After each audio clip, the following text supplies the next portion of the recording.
on, Doc. You're a cephalopod, I'm an arthropod. Can't we just hug it out? Painfully. But I told you then, I don't look the other way. Spider-Man. It's catchy. Spectacular Spider-Man, one of the greatest superhero adaptations ever created. Not only is it accurate, but it's still also contemporary and finds a way to change with times without changing the story. You stack Spectacular Spider-Man up against the rest of the Spider-Man cartoons, and most people are going to tell you this show is top tier. Many people even say it's the best. Looking at it purely as an adaptation though, how does it do? How accurate are the characters of the show portrayed to their comics counterparts? Is Spider-Man actually this funny? You ever shut up? Sorry, no. My fans expect a certain amount of quippage in every battle. That's just what I'm going to break down today. Every single character and then some. For starters, this is supposed to be unbiased. I love this show. Yes, I do. I really do. But when things are inaccurate, I'm gonna call them out. Even if I do like the changes, this is supposed to be unbiased, okay? We're trying to be as accurate as possible, which means remove my biases from the situation. Please do not go to the comments to flame me and say, you just like this character because they're accurate. No, that's not the point of the video. Let's jump right into the most important question of all. Is this an accurate portrayal of Spider-Man? Peter Parker, Spider-Man. The one and only. Peter Parker is adapted freaking phenomenally, man. So good. Leave now? When table 7 needs more hors d'oeuvres? Personality-wise, this is as close to spot on as you're gonna get. That all you got? Oh, I got more. If you think you're beast enough to come and get it. Oh, I'll show you who's beast enough. Here, you're gonna need this. I hate you so much. He's got the jokes down pat. The inner guilt thing, perfect. I never asked for these powers. I never knew it would mean a bashed up hand, a hard 9 p.m. curfew, no job, and friends who all think I'm scum. Constant self-doubt, it's there. He's even got a bit of fire to him like early Peter Parker used to. His relationships with his friends and villains is just so similar to the comics, man. It's so great. When talking about his relationship with his friend group, this adaptation excels, man. Peter and Flash, spot on. Peter and Harry, spot on. Peter and Aunt May, I know that's written down his friend, but like spot on. Jonah and Peter, this could be the best one, man. God, I love these two's dynamic. Jonah is shown to actually care about Peter even if he's cartoonishly evil towards Spider-Man. There's just so much to write home about. Flash is his bully just like the comics, and this portrayal isn't over the top like many other adaptations. This shows how their dynamic actually works. Flash has morals and he cares, but he's also a super bully. Peter fights back. That's their relationship. That's how it went. Harry and Peter also are great, man. Harry and Peter both have issues like with being with the same girls, because that was for sure an issue in the comics. We never get the point to seeing child within adapted or anything, but their dynamic is great. With the villains, you've got such peak banter. Spider-Man's fighting and beating them in classic ways, cement on Sandman, tiring out Rhino, riding Vulture like a cowboy. The man has web cartridges. He's a genius. He always tries to do the right thing. He has horrific luck. He can always seem to do better for others than he can for himself. Like, this is comics Peter Parker, man. Spectacular Spider-Man also has Spider-Man fighting in such intellectual ways. Like pulling people with webs and slinging them in certain directions, masterful use of his spider sense, or even just going hard in the black suit. Even the fight scenes felt so well adapted. The way he uses his webs is so great. Not only does he constantly run out of webbing like he does in the comics, he also has unique ways to get out of situations too with his webbing, like making a parachute, or turning into a web ball, or using a giant web glove. Peter Parker is adapted to nigh perfection in Spectacular Spider-Man. This could be the greatest Peter Parker and Spider-Man adaptation of all time.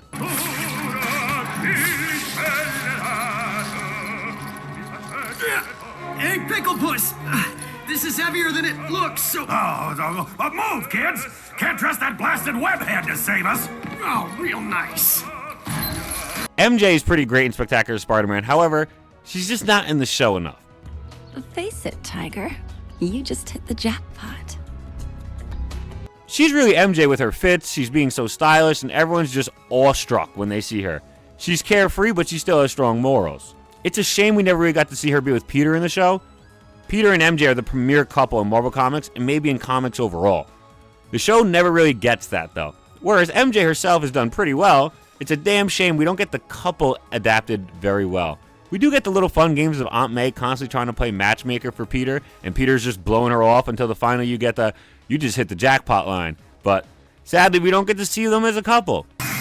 He may not be perfect, but whatever his faults, he's twice the man you'll ever be. I do love that she gets into Midtown because of her performing arts abilities too, because it shows that she's a great actress as well. It's a great MJ. It's just not great MJ and Peter, and that's fun. You know, they were gonna get there. We didn't have time. Harry Osborn. Troubled? Gee, you think? I failed my calc test because Pete abandoned me. Flash's crowd won't cut me a break. Enough. Harry Osborn is done better in Spectacular Spider-Man than he is in any other adaptation he's ever been in. He's Peter's best friend. He's Norman's son. He's not really like noteworthy at school or athletically gifted or anything. But this stuff is all easy to get right. It's kind of the bare minimum if you ask me. But Spectacular Spider-Man showing Harry struggling with drug issues? Huh? That's crazy. But that's what happens in 616. Harry takes drugs to cope with feeling inadequate from his father and his inadequacy in his love life. Spectacular Spider-Man does it damn near the same except with a made-up drug. I mean, Harry even wakes up on the side of the street after taking this stuff at one point. This show had some really mature storylines. I can't believe they did this, honestly, but I'm so happy they did. This sets it apart from pretty much every other Harry Osborn adaptation to show him going through this. It's crucial to the character. Harry is so nuanced in the show, but they really do a great job working with him, man. At the start of the show, he's Peter Parker's best friend, but by the end of the show, he's been burned so many times by Peter Parker, they don't even know anymore. He also grows to hate Spider-Man after Norman is believed to have died in a fight against Spider-Man. Harry Osborn was constantly wronged by his father, but even after everything his father did, once his father died, he still blamed and hated Spider-Man for it. That is so Harry Osborn from 616. This adaptation is incredible. Gwen in Spectacular Spider-Man is a bit different than how she is in 616. Of course I like him. I like him, he likes me, we like. It's a mutual like fest. Spectacular Spider-Man Gwen, really shy. She's not outgoing. Also, not one to put her foot down and get fiery. Whereas Gwen in 616 is more brazen and hot-headed. She can be very standoffish about Peter and doesn't like anyone making eyes or moves on her man. Gwen in Spectacular Spider-Man doesn't even date Peter for her to be possessive of him. So that's just thrown out the window. She's also kind of like just a great person. She's a great friend to Peter. She's super smart and caring. She's got strong morals. There's a lot of this is stuff comics Gwen didn't have.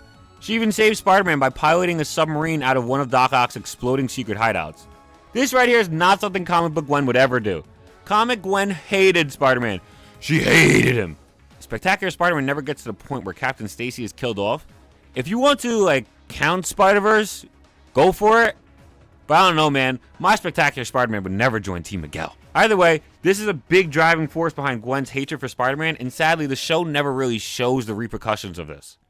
Showrunners have also stated they weren't going to kill Gwen off, so that was never going to happen, but we don't even get to see that, so whatever.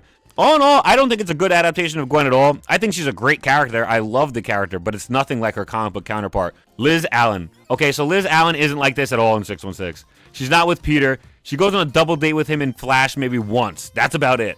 I know a lot of people love Liz Allen in the show, but this is not who the character is at all. She dates Flash and Harry. She's married to Harry. I cannot picture these two ever being together. Her comic counterpart and her Spectacular Spider-Man character are so different. Black Cat. A school locker has better security. Black Cat is a bit interesting. As a character, she's not far off from how she is actually in the comics. She's still a burglar who's very flirtatious. She's a friend to Spider-Man, but she's still going to try and get what she wants. Messing with Spider-Man along the way is just an added perk for her. I know when a man's showing off. She teams up with Spider-Man to stop Chameleon from stealing the Stuyvesant tiger, but in the end, she's the one who steals it. This is Black Cat to a T. It sounds like a great adaptation, and it is. But her dad is the man who killed Ben Parker, which is just not a thing in the comics. And this shouldn't affect her story because her dad's his own person. But Spider-Man, Black Cat, and her father all have an encounter in the prison lockdown situation where Cat's dad admits to what he did, and he makes a sacrifice to stay behind because he himself feels he needs to atone for his sins. This makes Black Cat irate with Spider-Man. From this point onward, she blames him for infecting her father with his morals. What? Thanks. Listen carefully. I don't know what you did to infect my father with your stupid conscience, but it's your fault he'll spend the rest of his life in this hole. And I'll never forgive you for that. So, yeah, Black Cat's adapted well, but then, you're left here with her hating Spider-Man for a reason that shouldn't even be a thing. Just a very weird thing to add to a pretty great adaptation. Flash Thompson is adapted nigh perfectly. Guess all Osborn's money couldn't buy a muscle tone. Well, at least the early years of Flash appearances. Flash is a high school bully football star. He's a part of Peter's friend group to an extent, and somehow actually has decent morals and really looks up to Spider-Man. This is all stuff from the comics that Spectacular does so freaking well. I can't give Spectacular Spider-Man enough credit. Many adaptations just have Flash being over-the-top bully, and that's not really who Flash was. The character bullied Peter when they were younger, but they become like frenemies while they're both in university, and they have the same friend group. Flash is not a one-note over-the-top bully. Spectacular Spider-Man's Flash also exemplifies these things. His morals are on full display when he tells the truth about Harry and they revoke the football championship. He stands up to Peter when Peter was being a jerk during the Black Suit arc. Together. They sell tickets to that? Or can anyone who thinks you're a jerk attend? Don't push me, Eugene. I'm not in the mood. Yeah, your aunt's sick. Poor puny Parker. Even Sally feels bad for you. But not me. If you're hanging up on the she-geek, that proves you're still a stuck-up egghead. A guy who can't even see when his friends are trying to help. His Spider-Man worship is also on full display in this show. He dons his suit and pretends to be Spider-Man, and he's constantly cheering him on. When Chameleon dressed up as Spider-Man to frame him, Flash refused to believe Spider-Man would ever do such a thing. He even helped save Spider-Man's life from Venom. I could totally see this character growing up to be a hero and becoming a war veteran and Agent Venom. Just a phenomenal job done with this character. J. Jonah Jameson. Boss, I'd like a word. How about scram? Or 2 words. Scram kid. Or 17. Get out of my office in 2.3 seconds or I'll staple you to a flagpole. How did you count so... JJJ is not voiced by J.K. Simmons, but yet he's still done phenomenally. He hates Spider-Man, he's a super hard ass, but he does care about people and his family. He loves his son and he's so proud of him, being an astronaut and whatnot. This is shown off in one of the first ever Spider-Man comics, and the character is shown proud of his son all these years later. Jonah also stands up and protects Peter from Rhino when Rhino's trying to find Peter. Jonah covers for him and almost gets himself killed in the process. And then when he's saved by Spider-Man, he still somehow manages to be mean to him and blame Spider-Man for it all. Honestly, his relationship with Spider-Man is so obnoxious, it's so perfect for the comics, bro. It's right to a T from the comics, man.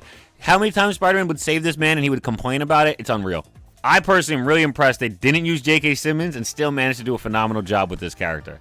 Kudos to the team at Spectacular. Hey, Pickle Puss! This is heavier than it looks, so... Move, kids! Can't trust that blasted webhead to save us! Oh, real nice. Spectacular Spider-Man's Aunt May is an interesting adaptation. She's much older and shows signs of having heart issues and has a heart attack in the show explicitly. This is something a lot of adaptations have begun to shy away from, but the original comics state Aunt May and Ben were elderly. And this was in the 60s. That would make them 130 years old today. If you account for the sliding timeline, Aunt May's at least 100 years old. Why do they keep making her younger? How is she still alive in the comics? She cares for Peter deeply more than anything else, which of course is important to her as a character. She never finds out Peter is Spider-Man, and that's a big thing for her character. But she also doesn't really show much disdain for Spider-Man before that, and that's also a big part of her character. In the comics, Aunt May was weary of Spider-Man, and we don't really see that in Spectacular Spider-Man at all. We do see Doc Ock show regret towards putting Aunt May in harm's way, which is kind of neat, seeing as how they almost got married in the comics. Ladies, you may want to step aside. So you can attack that young man? I think not. I'll be fine, ma'am. Just get to safety. Well, through him! This character is hard to mess up. Is she old? Does she care for Peter? Is she struggling to make rent since Ben passed? Yeah. So that's Aunt May. That's a great Aunt May. Uncle Ben. Uncle Ben. Uncle Ben is not seen prior to his death. He's actually only shown in flashback memories. He also served as Peter's conscious defense when he's fighting the symbiote, which is hilarious because that just became a thing in the comics like 2 months ago. So I guess we'll count it. Uncle Ben is even easier to get right than Aunt May. Does he care about Peter? That's all you need, really. A lot of people seem to think you need to have Uncle Ben say the great power, yada yada, responsibility, these nuts kind of line. But he never actually said that in the original comics. It doesn't make sense that he would say that. Uncle Ben didn't know Peter was Spider-Man. Why would he say with great power comes great responsibility? The narrator said that. Maybe Uncle Ben is a staunch believer in black empowerment, and that's why he said with great power comes great responsibility. I don't know, but yeah, this adaptation is great. Captain Stacy. Captain Stacy is a wonderful adaptation. The skepticism for Spider-Man at first? And then he acknowledges Spider-Man's a force of good? Yeah, that's just like the comics. He actively roots for and supports Spider-Man as well. If we count Spider-Verse, he does apparently die protecting Spider-Man, which is pretty on brand for the character, because this happens in the comics. This adaptation is simply exquisite. Shocker. I reckon that came as a bit of a shocker, eh, Bug? Herman is not Shocker in this adaptation. He's not a babbling, fumbling idiot. He's not comedic relief. He's not down on his luck. Shocker in Spectacular Spider-Man is Montana, so you don't get points for that. He's like a totally different person. But there was a time when Shocker was a very serious threat to Spider-Man in the comics. Shocker's first fight with Spider-Man, he bodies, bro. Yo, he bodied him. Same exact thing happened in Spectacular Spider-Man. Shocker in Spectacular Spider-Man is very formidable. Well, this here suit does more than protect me from my own power. I guess clothes do make the man. Much like his earlier appearances in comics. So although it's not Herman behind the mantle of Shocker, and Shocker isn't actually goofy, the way Shocker's portrayed in the show in terms of personality and fighting capabilities still is right on brand for early Shocker appearances. Gotta give him credit for that. But all around, it's just not the Shocker Herman we all know and love from 616. Won't happen again. Venom. We will have vengeance on Spider-Man! Venom is adapted pretty freaking well in Spectacular Spider-Man in terms of personality. Eddie Brock's backstory is definitely not like 616 at all. It's actually very similar to the Ultimate version of Spider-Man. Eddie Brock and Peter Parker's parents were good friends, and then they both died in a plane crash. Peter and Eddie were childhood best friends. Both of them are super smart. In 616, Eddie Brock is a reporter and a photographer, much like Peter Parker. He's not a scientist. This is tough because it's accurate to the Ultimate Universe, but not 616. You could argue it's comic accurate, since the Ultimate Universe is a comic, but when most things are adapted from 616, it's odd when something is just adapted from the Ultimate Universe instead. Eddie Brock is a lab assistant, and when Spider-Man tries to use his machine to destroy the symbiote, Eddie Brock manages to get his hands on it, and they bond to become Venom. This is again nothing like 616's origin either. But once Eddie Brock becomes Venom, the adaptation becomes peak. That's Spidey. He can quit it out. But he can't take it. Venom hates Spider-Man. They torment Spider-Man by going for his loved ones. I don't think Eddie and Venom should be like shown trying to kill Gwen, but scaring her? Yeah, that's right on brand for Venom. Venom is disturbingly strong, like much stronger than Spider-Man, so that's also pretty on brand for the comics. We never see him become a good guy, but this is just like a peak version of evil Venom. The show does an impeccable job of making Venom like a dark mirror to Spider-Man, without having Eddie look exactly like Peter. Eddie's always blaming others for his shortcomings. He doesn't even realize that while he's blaming Spider-Man for not being a hero, he's also not being a hero. You also see the dark mirror in fights. It's pretty cool. Spider-Man will like shoot impact webbing, so then Venom shoots like symbiote real deal impact webbing. Spider-Man throws trash cans at Venom, so Venom throws a car at Spider-Man. The storyline itself is different, but the character is for sure a great adaptation of villain Venom. If anyone else could figure out how to make a villain Venom with millions of dollars at their disposal, please do so, because for some reason, they can't. Mysterio. And I bet the cheesy magician act really goes over big with the tourists. You dare call Mysterio a magician? Mysterio is adapted pretty well in the show. He shows up in the scenes exclaiming he has great mystical powers. He even uses power tricks on Spider-Man, who believes he has powers. Their first encounter ends with Spider-Man in the water, in both adaptations actually. Nice. Mysterio's motives are a bit different, but not by much. In 616, Quentin Beck is an effects specialist who decides if he beat Spider-Man, he would be a national treasure, and no one would know he's secretly evil. In Spectacular Spider-Man, though, he's just trying to steal stuff because he's ordered to.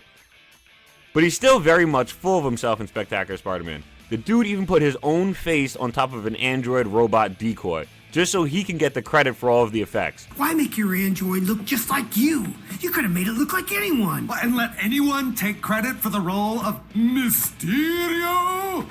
Actors. This is for sure Mysterio. You put me away. Oh, did I? Cool. Don't pretend you've forgotten. I was the Chameleon's right-hand man. Oh, right. On the boat. You were dressed as the crewman. As the waiter! You remember? Hammerhead. And all this time, I thought they called you Hammerhead because you had a thing for sharks. Still played it. Look, I'm not the biggest Hammerhead fan. I don't care about him at all, really. But his original stories have him be like a real threat. He's usually like the head honcho of a gang. He's got a bunch of underlings. He's played second fiddle before, but it's usually so his men can get back on top. In Spectacular Spider-Man, though, he doesn't have like any of the ambition or longing to be on the top. He's okay with being number 2 as long as the person he's following, he respects. Honestly, though, Hammerhead is just like a super goon that Spider-Man tosses around in the comics, and that's kind of no different in Spectacular Spider-Man either whenever they encounter each other. But he's characterized a bit wimpier in Spectacular Spider-Man. Tombstone. Sorry, Doctor. Too many witnesses. L. Thompson Lincoln can't be seen collaborating with supervillains and gangsters. This is a weird one because by today's standards in the current run of Spider-Man, Tombstone is portrayed pretty accurately. He's the crime boss. He looks incredibly pale. He's very imposing and threatening, and he beats Spider-Man down. Seriously, in both Spectacular Spider-Man and the current 616 Spider-Man, Tombstone is a force to be reckoned with. But the current run is considered by pretty much everyone who ever read a Spider-Man comic run, this is the worst run, by far. Spider-Man is written horrifically bad in terms of character intelligence and skill set. He's much weaker now that Wells is writing him than he ever was at any time earlier in his history. Even when he was a teenager, he was stronger than this. If we use pretty much any other iteration of Tombstone in literally any other run, he's shown off pretty weak and not even close to Spider-Man's level. I guess it's an accurate adaptation, right? Because currently this is what Tombstone's like. But this trash run's going to get retconned, so this probably won't be accurate for long. Then L. Thompson Lincoln is weak. Chameleon. Spider-Man must be quite confused right about now. Spider-Man's first villain in 616 actually has a pretty similar story for his first episode. He's framing Spider-Man, he's robbing places. The comic has him dressed as Spider-Man as well while he's robbing, but he doesn't show his Spider-Man-like abilities like he does in Spectacular Spider-Man. In Spectacular Spider-Man, he has people watch around him so he can like constantly have them phone in and like emulate the spider sense. Behind you. My insect early warning system's tingling.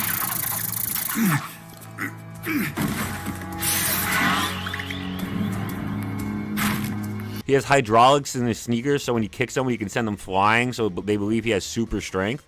Nothing has changed, it's just way more in depth. We don't see an origin story for Chameleon in Spectacular Spider-Man, but it's a pretty incredible adaptation, man.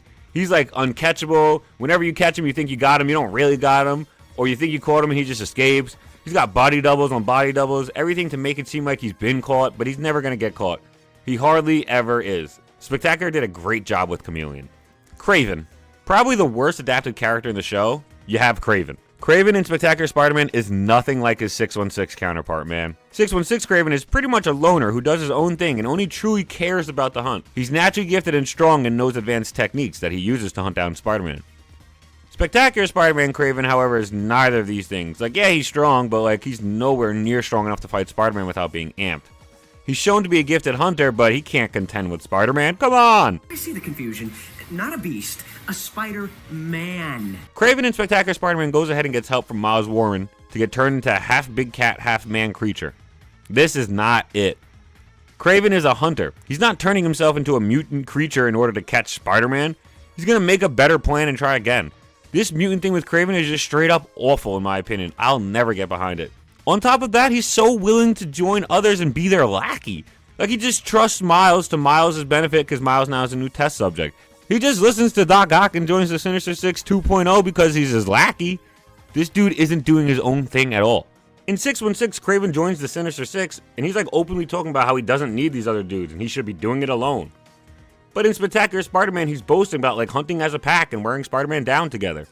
Guess the Great Hunter was afraid to take me on alone this time. This way of jungle.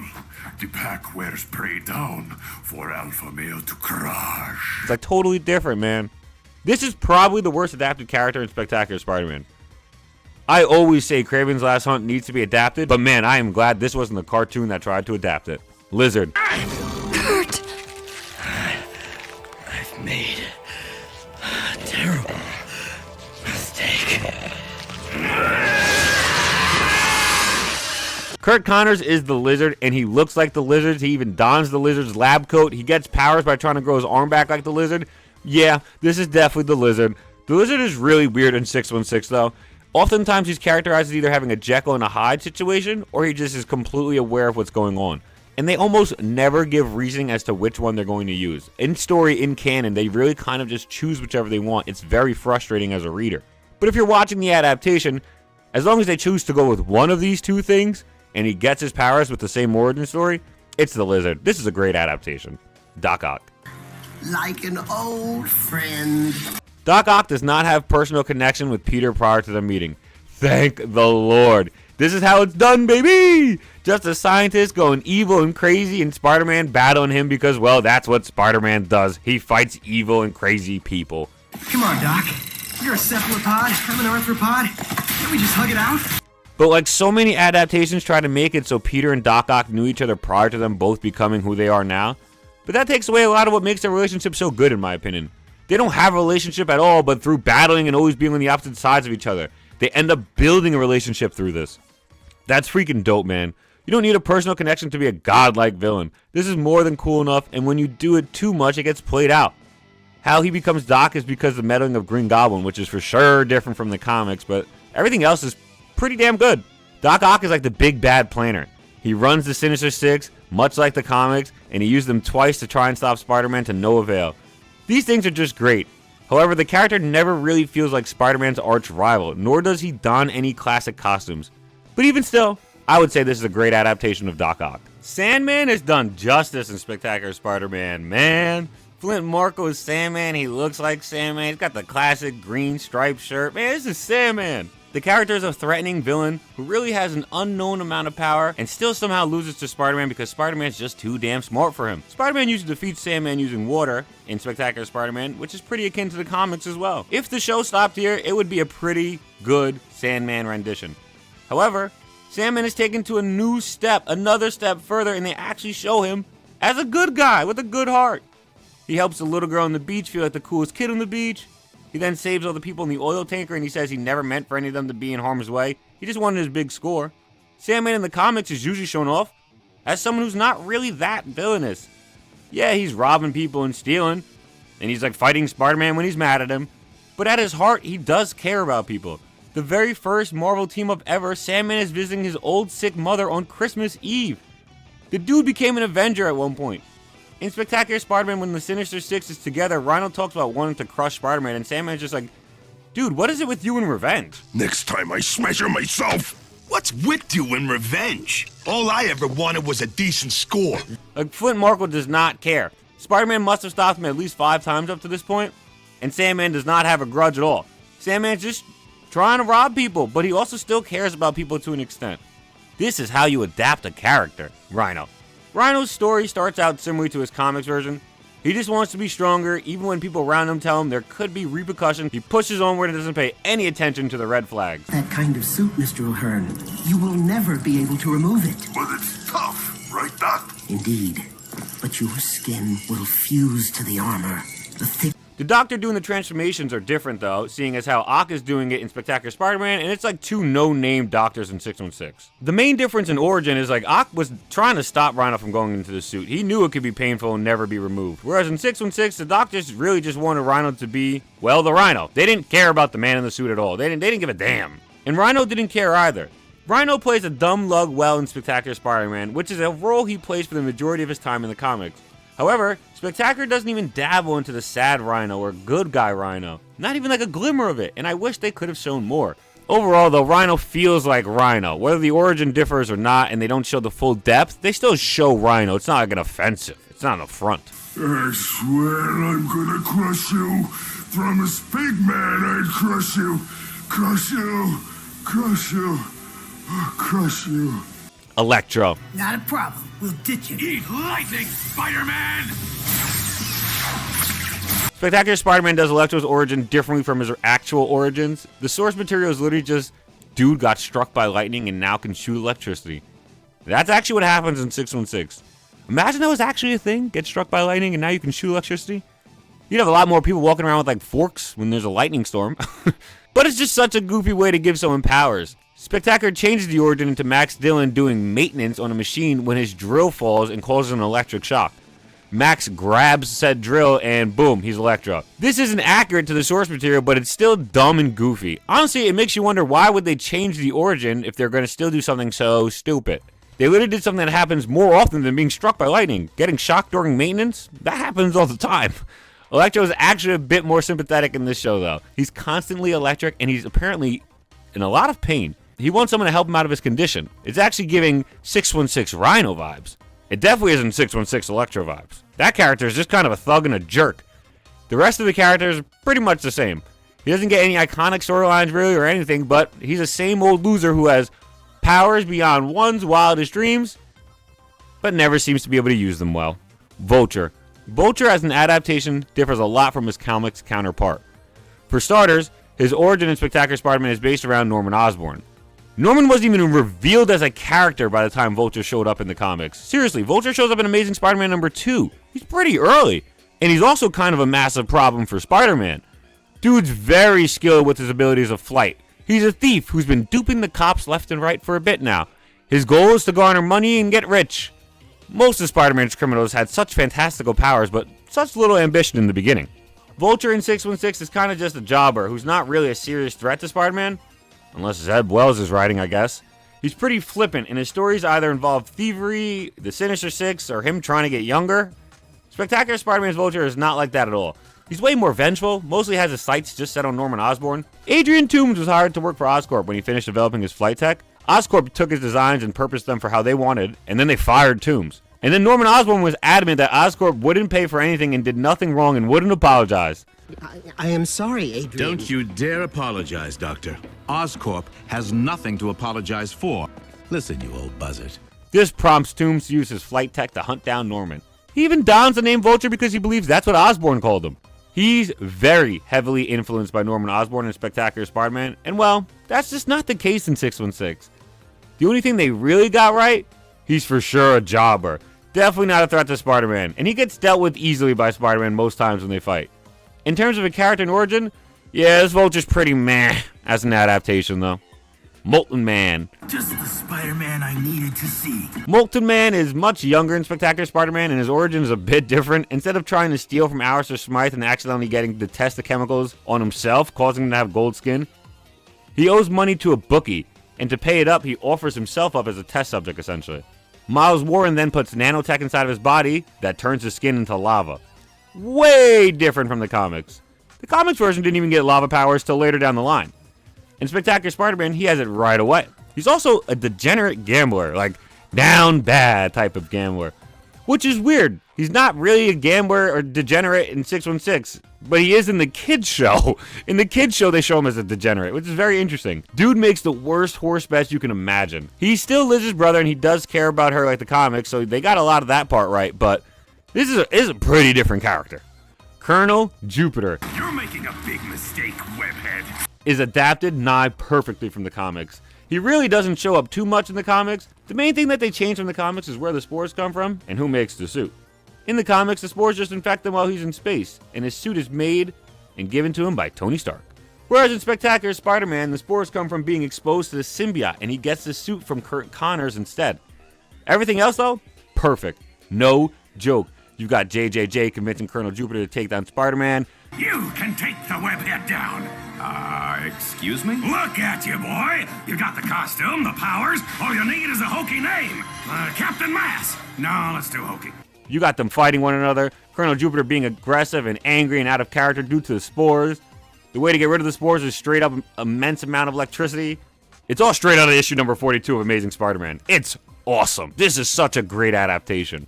Silver Sable. And that's why I broke up with you. I could never get anything through your thick skull. Okay.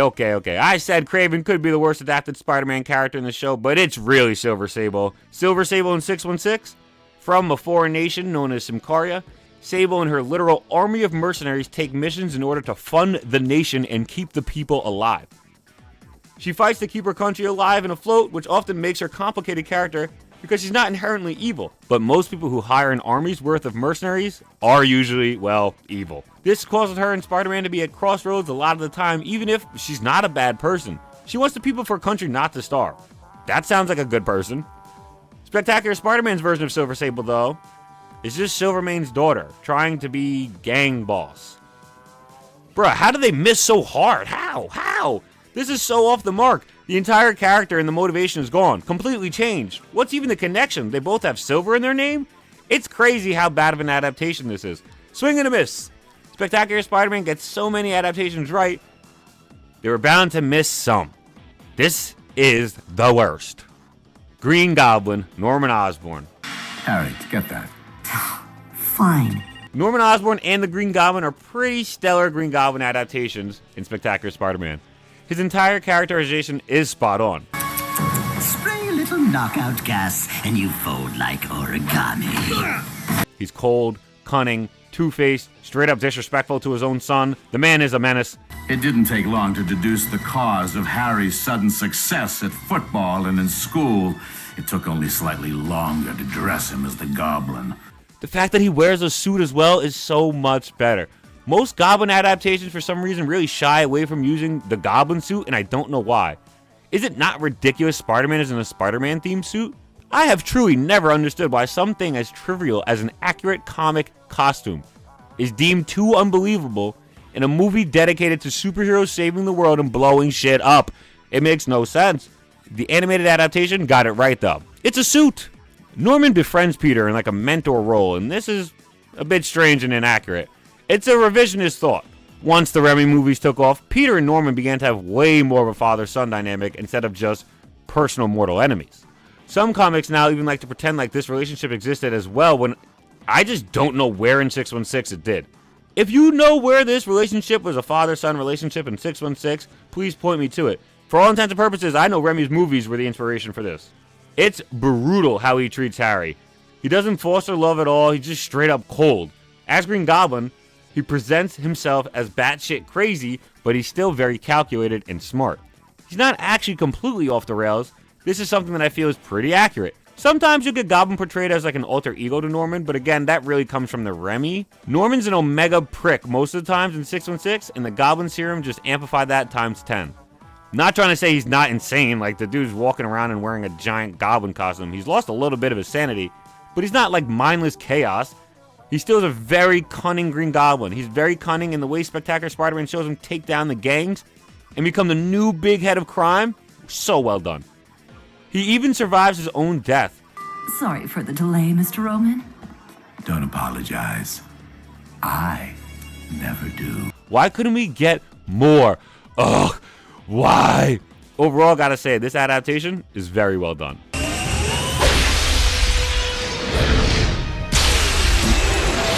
Okay, wow. Just wow. When you break down each and every character and look at it like that, it's hard to deny Spectacular Spider-Man is a spectacular adaptation of the comics. I chalk it up heavily to Greg Weisman, who had this to say on his thoughts of an adaptation. Constantly rereading those old Lee Ditko and Lee Romita issues over and over again as we produce the series. We're trying to be very true to all the characters, not just Peter and Spider-Man, but also all the villains and all the supporting cast, and really find the core truth in each character and try and bring that to the surface. Personally, I couldn't agree more. It's clear that for most characters, the spirit of the character really is there. So many things were done with love. Yes, we have to acknowledge there's issues and faults. It's art. No piece of art is ever perfect. But when you manage to tell a story this accurately with such a small pool of episodes, it's hard to not just marvel at how incredible the show is. The voice acting, the animations, the storytelling. Everyone who worked on this piece of art really embodied the spirit of Spider-Man.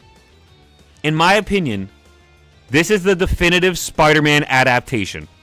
But the goal is to do this for every Spider-Man cartoon. That's right, the 60s, the 2 in the 80s, the 90s, Spider-Man Unlimited, MTV Spider-Man, Ultimate Spider-Man, Spider-Man 2017.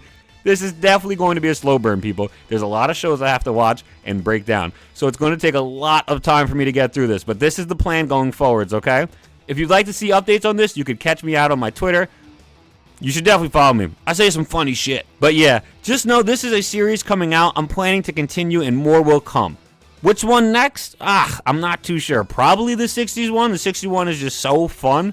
All in all, I really hope you guys enjoyed this video. This is easily the most amount of work I've ever put into one video in my entire life. I'm just so happy with how it turned out. I'm just like rewatching it as in the editing room, just like, damn, I really enjoy this. And I really hope you guys enjoyed it too, man. I put my love and soul into it. I really had a blast making it as well. Seriously, thank you everyone who listened to me talk about something I hold so near and dear to my heart. Dunk out. Peace.